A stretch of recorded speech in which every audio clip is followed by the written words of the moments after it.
Hey, what's up, guys? Dan back up in Destiny, and I just wanted to come to you today with another video.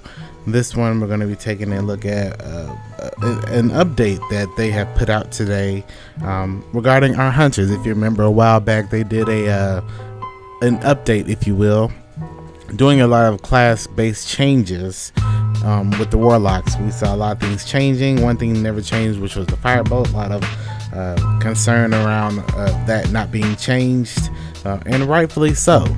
But this time we are taking a look at hunters. Hunters are getting an update, a change on their classes. Some things are, finally are being changed to be a little more useful, and other things that are going to be not as useful anymore. So I just want to kind of come to you real quickly, just take a few minutes. If you have any thoughts about the hunter changes which are going live today, just leave them in the comment section. Let me know if you think they're good, if they're bad, if some are good, if some are bad, anything like that. Just let me know. So first off, one of the first things that they talked about were gunslingers. A few of the things they changed were the swarm grenade was going to be increased arming radius by about 5 meters. A lot of people don't use swarming grenades, so they're trying to get it more useful. A lot of us use trip mines. It's going to be coming up later. There's also the addition of swarm grenades have detonation damage increased by 7%. So I believe they're trying to make it a little bit more useful in the sense that they make skip grenades are overpowered. So they kind of are trying to balance that out as well.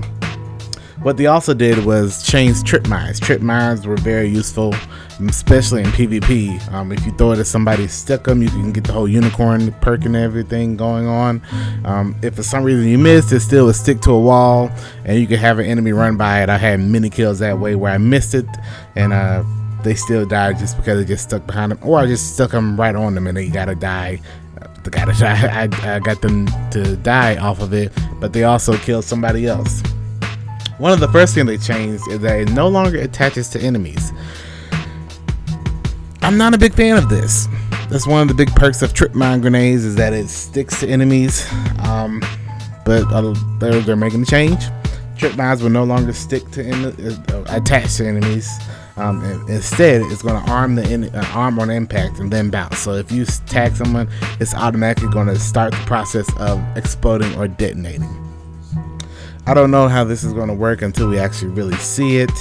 I don't know if they're even going to change the medals where you can't even get the get it off me medal anymore. I'm imagining just at least it won't, I'm assuming.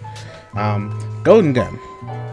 Golden Gun is another thing that they changed with the supers. They changed the super Golden Gun to where the base damage increased by 50% and additional 30% against AI combatants.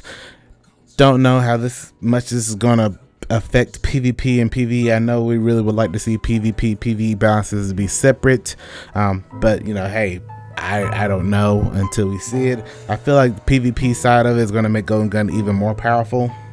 If the base damage is increased by 50%, it might be able to one-shot a fully armored up Sunsinger Ram user.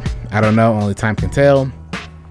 But this is actually not too bad, I think, for PvE. Only time can tell. If you use it in PvE, it's just, you're wasting your super, honestly, using Golden Gun in PvE.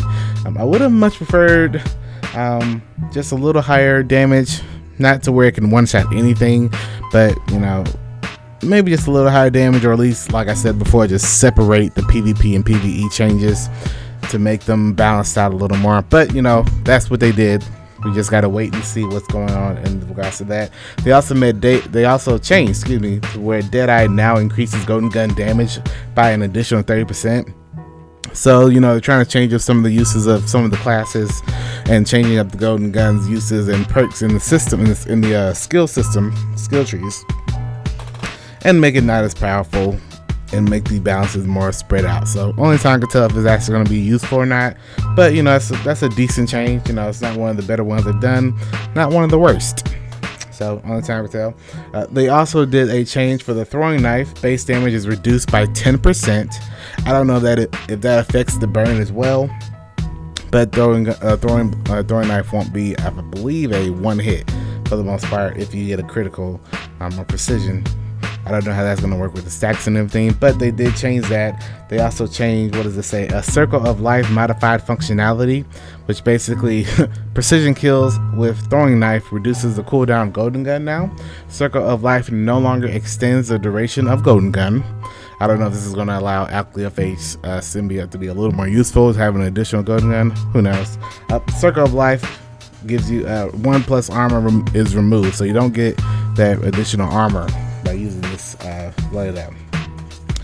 They also did a change where Scavenger increases the amount of grenade and melee energy awarded by 33%, so it gives you more of a reason to use those things. Chain of Woe adds 1 to recovery, and Over the Horizon has 1 recovery removed.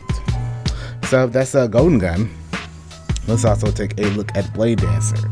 Now, Blade Dancer is very, very, very popular in PvE, especially trials and anything else, even for doing raids, is doing the whole blade dancing across places and stuff real quickly. Blink now incurs a -1 recovery penalty, so you lose a little recovery for putting on that. I don't know how, I don't use a lot of blade dance in PvP, so I don't notice the recovery needing to be a whole lot. But any recovery is in my opinion not a good thing. But hey, we'll see when we get this update in a few hours what's going to change, how much it's going to change. Fast twitch recharge reduced by 20%. Escape artist invisibility effect delayed by 5%, 0.5 seconds. So when you go into the escape artist invisibility thing, it takes just a little while longer for it to proc. Blade Dance, I don't know if you're balancing Blade Dance and Golden Gun. They're gonna keep changing. I feel like this is not the last we're gonna see. There's probably gonna be more concerns, and I feel like that's why they put it out today and it's coming in tomorrow. They probably will get a lot of feedback and a lot of negativity from this, and rightfully so, if we're going to be honest. Arcblade has a lot of different changes, and Blink Strike. Blink Strike, a big issue a lot of people had is with backstab and all those little perks. A lot of times Blink Strike will proc from the front. I've had many times where I died from a Blink Strike where I pretty much was in front of the guy and it should not have proc. So the next couple things, backstab is valid backstab angle reduced by 30 degrees, so you have to be more to the back for backstab to actually proc. I think that's pretty good. Base damage, a few changes to Arcblade, is a base duration of Blink Strike is increased by 2 seconds. Hit search range increased by 0.5 meters. They added an additional 0.8 seconds cooldown between Arcblade swings while airborne. Energy cost per swing increased by 20%. Energy costs on hit decreased by 20% as well. Next up, we're going to take a look at a few more changes that they added as well. For mainly against AI combatants, the Arcblade damage increased by 30% against AI. Vanish now causes the player to vanish on cast in addition to its normal functionality, which I actually really like. Showstopper damage radius extended by 1 meter. Encore, killing an enemy with Arcblade, now extends the duration and grants 150% increase to Arcblade damage for a short amount of time. Those are a few perks that actually was really nice to see. Sometimes I like blinking around in PvE, so it feels nice to have my super just be a little bit stronger. I hope it's a lot stronger, but only time will tell. I do a lot of testing and see what happens with that. Finally, we're going to take a look at Night Stalker. Night Stalker is probably the most balanced out of all the three. It's the most useful neutral game in my opinion as well when it comes to hunters.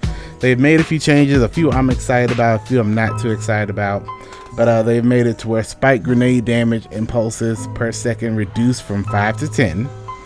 Spike grenade damage per impulse increased by 100%. Basically total damage is also unchanged. They also did a change to Shadow Shot. Shadow Shot now suppresses on impact. I can't tell you how many times I've been seeing someone either Stormcall, Titan Smash, Titan Hammers, anything, even Golden Gun, and me getting the shadow shot off first, it hitting them still getting a kill, and then it's suppressing them. I never understood why shadow shot didn't suppress on impact. That change is now here. Shadow shot now suppresses supers on impact. So hurrah. I'm really happy about that. So we should see a little more balancing on that. I felt it was a really good super, and if a super can't take out another super, you know, in some form or the other, it was kind of unbalanced, I felt. So now it can do that. So shadow shot now applies suppression effect on impact, and that doesn't have to like pop out yet. They also changed some things to the smokes. The impact damage is increased by 34%. I feel like they're doing that to try to take away from envenomed, which is a really good thing for wombo combos as well. Impact damage increased by 34%. Impact suppression and damage over time duration reduced by 1 second. Jump suppression removed from initial impact status effects. Base smoke cloud duration increased by 1 second. Envenom cloud duration increased by 1 second. Envenom jump suppression removed from cloud status effects. Vanish and smoke +1 agility removed. Snare cloud duration increased by 1 second as well. Now, last thing we'll take a look at for now are a couple of changes to the perks. Courage of the Pack now increases recovery, armor, and agility by 2 per stack. Courage of the Pack now stacks 3 times. Lockdown increases smoke duration by 2 seconds, plus 2 additional seconds with a snare upgrade. Predator now reduces the cooldown of Shadow Shot ability. Shadow Step moved to a single dodge on a 3-second cooldown. I am not a fan of that. I will say that now. There's already a pretty decent cooldown on being able to Shadow Step away from situations twice. It's really helpful. Making it to where 1 every so and so, they're trying to make us a little less useful in certain situations. Many times I wombo combo and kind of get out of dodge real quickly. I know why they're doing it. Doesn't mean I have to be a fan of it. So that's a lot of the issues that they are, taking a look at doing. Who knows what else they'll change. I do know that they've made a few changes to the Hammer of Soul, the Fist of Havoc, the Nova Bomb, the Storm Trance. I know they changed the Sunbreakers, the Firebolt. The Firebolt decreased victim search radius by 1 meter, so it won't go from far away. Firebolt I know also increased arming time by 2 seconds. So only time will tell in more particular about the other classes and how this balancing works as well. They also have some weapon changes as well that have already come out that's going to be in this patch today as well. So that's all I have for you now, guys. I'm a fan of some of the stuff, not a fan of a lot of stuff. But we'll see how more unbalanced they can make PvP now. Thank you so much for watching this video, guys. Let me know what you think about this new patch in the comment section. And yeah, I will see you in the next one. Take care.